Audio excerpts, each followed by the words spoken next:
Howdy, everyone, and welcome to our CTNow.com Girls High School Basketball Championship Weekend. Lori Riley from The Current will join us in a little bit to talk. Well, she's already here, of course, but she's going to join us in a little bit to talk about the games as we kind of analyze them. But first, let's check out what were 4 great finals this past weekend. The Class L final had a little history with it. Coach Katrina Hulley-Stewart and her Academics of Hill House trying for their 3rd title in a row. All that stood in their way, E.O. Smith, the Panthers led by Kirk Murad. They didn't stand in their way long. Bria Holmes connects for 3 of her game-high 27. Hill House took an 8-6 lead, 5 minutes left in the first quarter.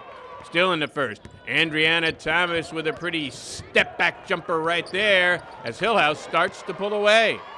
Now in the second, Takira Williams for 3. Got it! The Academics open a 12-point lead at 24-12. The Panthers tried to keep pace. Morgan Olander with a jumper at the 5-minute mark of the second quarter, keeping the lead at just 10. In the second half, Hill House ran away with it. Thomas, the beautiful spin move in the lane, adds to her 26 points as Hill House goes up by 13. The Academics own both ends of the court. Kalinka DeRoche with a big defensive stop right there. And E.O. Smith, though, they never gave up. The pass inside. Taylor Bonasek late in the fourth for 2, but Hill House just too strong. They make it 3 in a row for Coach Katrina with a 77-50 victory. And after the game, the coach gleamed with pride over what her players accomplished. That means we got to get a 4-peat. No, it just means that it shows all the hard work that these girls have done off-season and on-season. It's great. 3 in a row, history. That's what it means, history. We just made history right here. So it means a lot. No other team in the state that I know of has did it. So to be the first to do it with my senior class is amazing. It was an all-feline final in Class L, with the Tigers of Mercy squaring off against the Panthers of Career Magnet. First quarter action, Magnet works the ball around. Nicole Anderson flashes the lane, takes the contact, makes the bucket. Panthers up 9-6 late in the quarter.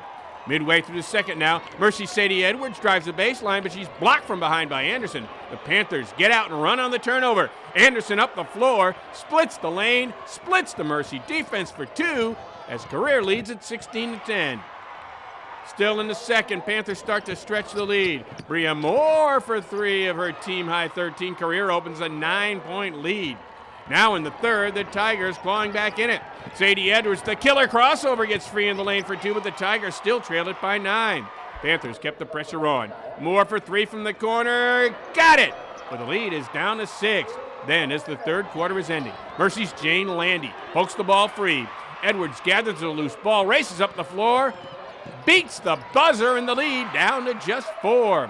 Just over a minute into the fourth now. Edwards cuts backdoor for the easy 2, and we're tied at 32 all. Just a minute later, it'll be Amber Betko who drains the 3, so it's 6 minutes to go. The Tigers complete the comeback and lead at 35-32. Under 4 minutes to play. It'll be Moore driving the baseline, gets the bucket. She'd add the free throw, and we're again tied. Less than 10 seconds left. Tied at 37 all. Nicole Anderson drives the lane. She'll miss the shot, but she draws the foul. She would hit 1 to give the Panthers the lead. The Panthers had another free throw, so with 1 second left, the Tigers down 2 have one last chance. Inbounds to Bepko. A lot of contact, but no call. So Career Magnet Panthers win a close one. 39-37 the final. They are your Class L champs. You know what? We have a lot of experience. We told the girl there was a lot of time left. We knew we still had a run in us. We have a big-time player in Bria Moore, and we were confident the whole time. The girls' tournament started Friday night with the Class S final, where the Highlanders of Portland returned to the final game against the Panthers of Cromwell. Nothing came easy in this one. Cromwell's Abby Marchinkoski with a drive, but Kelly Coleman slaps it out of bounds. Now both teams played tough defense. It'll be Janelle Harrison. She steps into the passing lane for the steal, back the other way to score and tie the game at 2 all. Then as the first quarter winds down, Marchinkoski will hit from long range as the Panthers would lead it 8-5 after 1. This game was tied 6 times and had 4 lead changes. Here, Portland's Megan Rogers will drill the 3 to tie the score at 8 all early in the second quarter. Now less than a minute to go in the half. The Panthers' Shania Tripp with a tough drive for 2. She would end the game with 11 points. The Highlanders come right back down. It'll be Coleman going strong to the hoop, so at the break, Cromwell is clinging to just a 3-point lead. Midway through the third now, Coleman comes up with a spin move, 2 of her 13 points, to give Portland a 2-point lead. But she would foul out in the fourth, so other people would have to step up, like Lindsey Dion. She gets the 3 and the foul. She missed a chance for the 4-point play, but Portland would lead it 30-22. Cromwell would fight their way back in it. Off the steal, Abby Marcinkowski turns on the Jets. She'll get the layup, cuts the lead to just 2 with just over 6 minutes left in the game. Portland would just outlast the Panthers. Off the steal, Alyssa Unikevich ahead of the pack for the layup. Puts the Highlanders up by 3. They hit their free throws down the stretch. After the game, the girls talked about how the win was a true team effort. Lindsay took control once Kelly went out and kept the other 4 together. You know, great bench play by Katie. We're just fantastic, just a fantastic game. I take my hat off to Cromwell. They gave us everything we could handle. Our star player fouled out, 4 minutes left, and we said from there on we're going to do it for her. Look at the scoreboard. I'm just so proud of my team. Like, they stuck together out there. I mean, it wasn't more than a 3-point game, and they just stuck together, and thank God. So happy. The girls' Class M final showcased the Beavers of Weaver going up against the Whippets of Wyndham.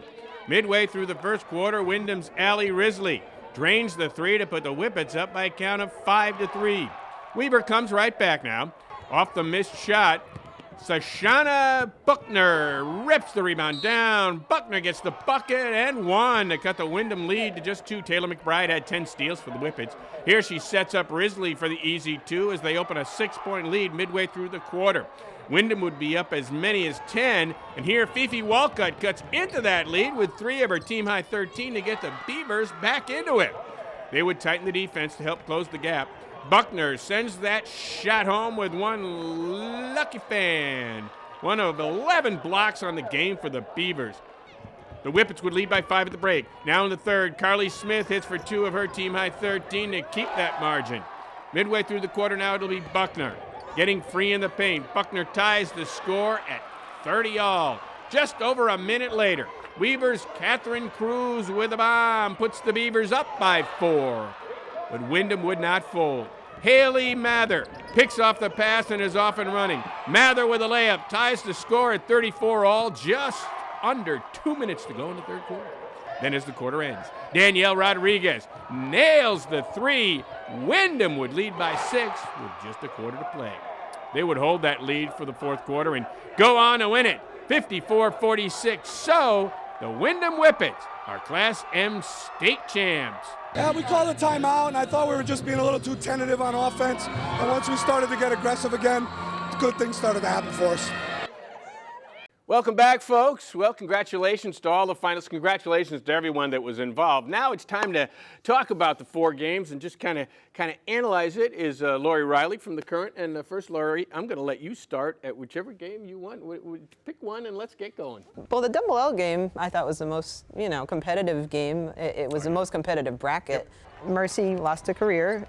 Career beat Mercy, actually. Yep. And I really think Mercy did not have a very good game, especially in the first half. They shot 4 for 26. Is that what it was? Yeah. And Amber Bepko in particular didn't have a good game. She shot 2 for 12 for the game. So, and Career played well. They hit their free throws down the stretch. Nicole Anderson hit 1 free throw at the end, which was a key free throw to make, to win the game. So they played well. They deserved to win. Going back to Friday night Class S, that was an interesting game. That was down to the wire, and Portland hit their free throws at the end of the game. I think they hit 13 of 14 in the final. I know they were like 10 of 10 at the end and something like that. No, the final 220 was 13 of 14. Is that right? 1 free throw. Wow. And the really cool thing about that one was that Kelly Coleman fouled out, who's their best player. Yeah. She's senior. Yeah. She fouled out with 5 minutes left, and you just thought, okay, this is it. Cromwell's going to win this game, right. and they did. Portland she hung was on to on beat the it. sidelines cheering, right? Yeah, and it was great. Oh, no, she was crushing a Gatorade bottle. Is that what it was? I remember She had a reading your Gatorade story, bottle, yeah. and she was shaking. I mean, I felt bad for the poor bottle. Nick Chaconis is the Portland coach, and he's never won a state title until Friday night. He finally won, which was really nice. He's been the coach for 37 years. 520 wins, and you know. Finally get one. And he got one, and so he was pretty happy. Yeah. It was Saturday morning, which was the early game. That was the 9:30 game. Yeah, Weaver, what were they at? 18 seed? 21. 21. 21 seed, but they ran into Wyndham, which is a very good team. Yeah, they had 11 seniors.